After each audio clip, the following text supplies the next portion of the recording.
Guys, রাজশাহীতে থেকে আমি সৌদি আরবের ফিল নিচ্ছি।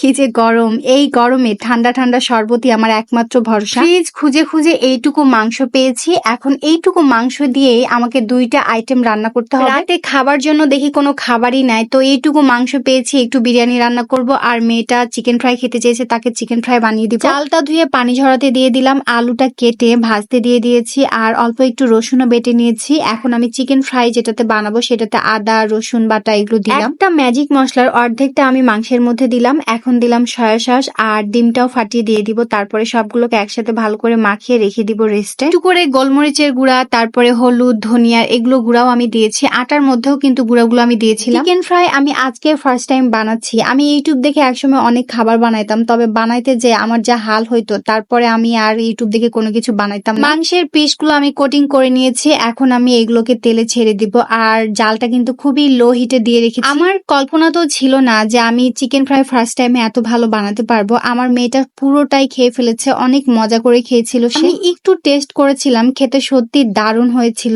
আমার হাজবেন্ডে বলছিল যে না, অনেক ভালো হয়েছে খেতে। লাইফে এই প্রথমবার ইউটিউব দেখে আমি কোনো কিছু ঠিকঠাক ভাবে বানাতে পারলাম। এই ডিমটার মধ্যে আমি চিকেন গুলো মাখাইছিলাম, সেই ডিমের মশলাটা এখন অনেকখানি রয়ে গেছে, তো আমি এইভাবে এটাকে ভেজে নিয়েছি, ফেলে দিই না। আমি এটার নাম দিয়ে দিলাম মাশাআল্লাহ এগ ফ্রাই। এটাও খেতে দারুণ হয়েছিল। এখন বিরিয়ানিটা রান্না করে নিব, তবে বেশি রং ঢং করে আমি রান্না করতে পারবো না। যত শর্টকাটে এটাকে রান্না করতে পারি। গরম থেকে বাঁচার জন্য আমি সকাল সকাল রান্না করে নিয়েছিলাম, মানে 8টার মধ্যে আমি সারাদিনের খাবার রান্না করে নিয়েছিলাম। এইদিকে রাত হওয়ার আগে সব খাবার শেষ। রাতে কি খাবো তার জন্য কোনো খাবারই নেই। আজকের বিরিয়ানিটা আমি প্যাকেট মশলা দিয়ে রান্না করছি। মাংসটাকে ভালো করে কষিয়ে নিলাম, এখন টক দই দিয়ে দিচ্ছি, আরো ভালো করে কষিয়ে নিব। তারপরে আমি এর মধ্যে চালটাও দিয়ে দিয়েছিলাম। এই পর্যন্ত রান্না করতে করতে আমি পুরোটাই ঘেমে গিয়েছি, তো আমি সবকিছু একসাথে দিয়ে এখন ভালো করে ভেজে নিলাম। তারপরে পরিমাণ মতো পানিও দিয়ে দিলাম। আজকে বিরিয়ানির মধ্যে আমি আলুটা বেশি দিয়েছি, কারণ জানি যে আজকে মাংস খুঁজে পাওয়া যাবে না, কিন্তু আলুটা যেন খুঁজে পাওয়া যায়। অল্প একটু দুধগুলোও দিয়ে দিলাম।